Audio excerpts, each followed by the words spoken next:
आनंद मिलता है। इस कारण तुम उसको इतना दाक्षण प्रकाशित मत करो।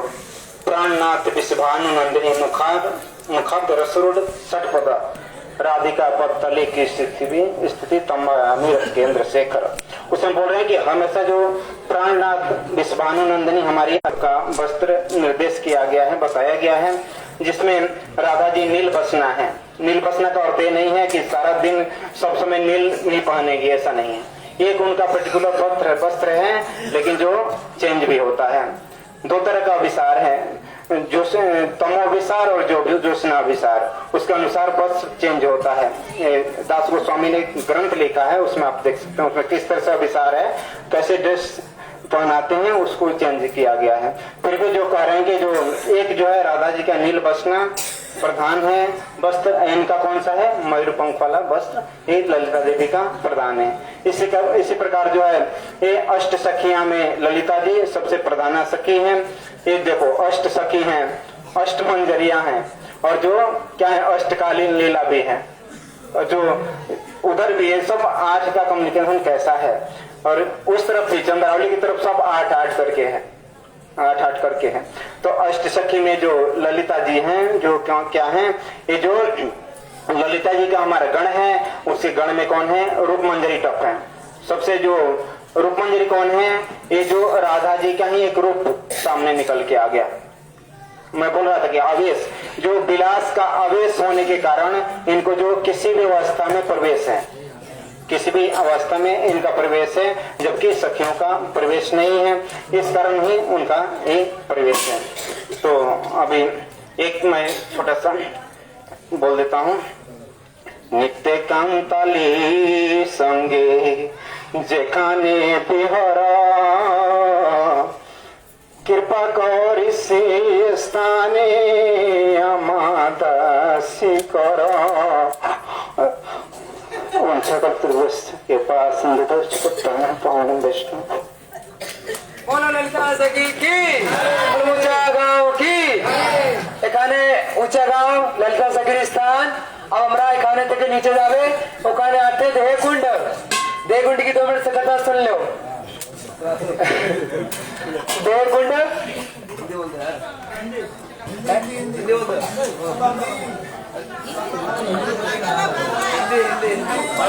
ठीक है। हमने प्रभु जी से भी कथा सुनी ललिता सखी के बारे में, बहुत सुंदर कथा सुनाई प्रभु जी ने। ललिता सखी किस प्रकार सभी सखियों में श्रेष्ठ सखी है, और जो लीला कथाओं का वर्णन है ना शास्त्रों में, हर को से उसको सहन नहीं कर सकता। उसके लिए भी गुरुवर की पावर चाहिए। और हम लोग खाली ऊपर से सुन लेते हैं, बोल लेते हैं, उनमें जो भाव है ना, जिस दिन उनका श्रवण वास्तव में जाएंगे उस दिन कुछ और ही बात होगी। इसे नीचे हम लोग जाएंगे, प्रसाद होगा। उस स्थान का नाम देह कुंड, वहाँ पर एक कुंड बना हुआ है। इस कुंड में देह कुंड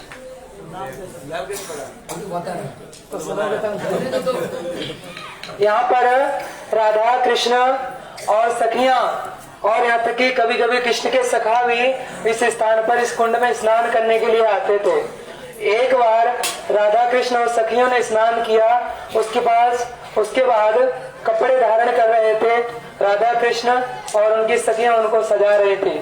उसी समय एक दरिद्र ब्राह्मण आया। देखो शास्त्रों में कहीं भी वर्णन है, कहीं नहीं लिखा, बहुत कम रेयर केस में एक ब्राह्मण का वर्णन आता है कि संपन्न ब्राह्मण थे। कौन से? धुंधकारी के पिता, क्या नाम उनका? आत्मदेव, कि एक धनी ब्राह्मण रहते थे। और शास्त्र में हर जगह वर्णन है कि उस गांव में, उस शहर में एक दरिद्र ब्राह्मण रहते थे। सुदामा एक दरिद्र ब्राह्मण थे, है ना, ये वर्णन सुना? क्योंकि जब से भृगु ऋषि ने भगवान नारायण के वक्ष स्थल पर लात मारी, भृगु ऋषि ब्राह्मण ऋषि थे, तब से लक्ष्मी देवी ने श्राप दे दिया कि जाओ मैं तुम्हें श्राप देती हूँ, आज से ब्राह्मण लक्ष्मीहीन हो जाएंगे। तब से ब्राह्मण गरीब होते हैं, लेकिन आजकल के ब्राह्मण अमीर है। समय बदल गया, ठीक है। तो यहाँ पर एक दरिद्र ब्राह्मण उपस्थित हुए और वो रोते रोते कहते हैं, कृष्ण कृष्ण हमें ना कुछ दान दो, कुछ संपत्ति दो।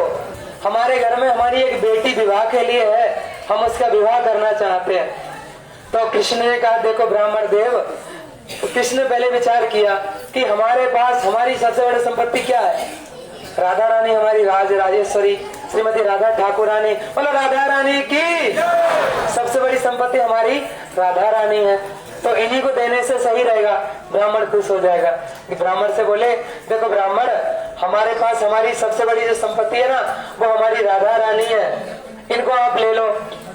ब्राह्मण माथा पकड़ के बैठ गया, बोले हे भगवान, एक तो बेटी ऊपर से घर में है पहले से, और ऊपर से दूसरी और दे रहे हो। एक का विवाह कर नहीं पा रहा हूँ, दूसरी का विवाह कैसे करूंगा। बोले भैया मुझे ये नहीं चाहिए। तब उन्होंने कहा तब क्या चाहिए। तब कृष्ण समझ गए उसके मन की भावना को। तब कृष्ण ने, जो हम लोग अभी दानगढ़ पे कथा सुने थे ना, परम गुरुदेव उस कथा को यहाँ से कनेक्ट करते थे, इस कथा को वहां पे कृष्ण ने एक तुला बंधवाया, तराजू, और एक पल्ले में राधा रानी को बिठाया और एक पलड़े में सोना रखना शुरू किया। तो जितना वजन सोने का राधा रानी के बराबर हो सका, उतना सोना उस ब्राह्मण को देके और निकाल दिया, और ब्राह्मण खुशी खुशी चला गया और वो बहुत अच्छे से अपनी बेटी का विवाह किया। परम गुरुदेव इसमें सिद्धांत बताते थे कि हम लोग की स्थिति उस दरिद्र ब्राह्मण जैसी है। उसको साक्षात राधा रानी मिल रहे थे, लेकिन वो बेचारा समझ नहीं पाया। हम लोग को भी इस ब्रजधाम में आके ब्रजधाम की धूल मिल रही है, गुरु वैष्णव का संग मिल रहा है, साक्षात राधा कृष्ण के दर्शन मिल रहे हैं। हम उसकी महिमा ना समझ के और वही सोने चांदी के चक्कर में पड़े, है ना, है ऐसा। पर मुझे बताते सिद्धांत ऐसा। तो हम लोग को वो सोना चांदी तो ठीक ही है, उसको भी थोड़ा साइड करके इस भाव को हमको लेना है। तो हम लोग उस देवकुंड में आचमन करेंगे, और वहीं पे बेड़ी शंकर महादेव का एक मंदिर है जिसकी पूजा गोपियों ने करी है। और बेड़ी शंकर महादेव की पूजा गोपियां करती थी। उसमें वर्णन है कि उस बेड़ी शंकर महादेव का दर्शन करने से हमें त्रिवेणी का स्नान का फल मिल जाता है और भगवान कृष्ण की प्रेमा भक्ति प्राप्त होती है। यही कह के वाणी को विराम देते हैं। आगे हम लोग प्रसाद के लिए चलते हैं। हरे कृष्ण। ठीक है।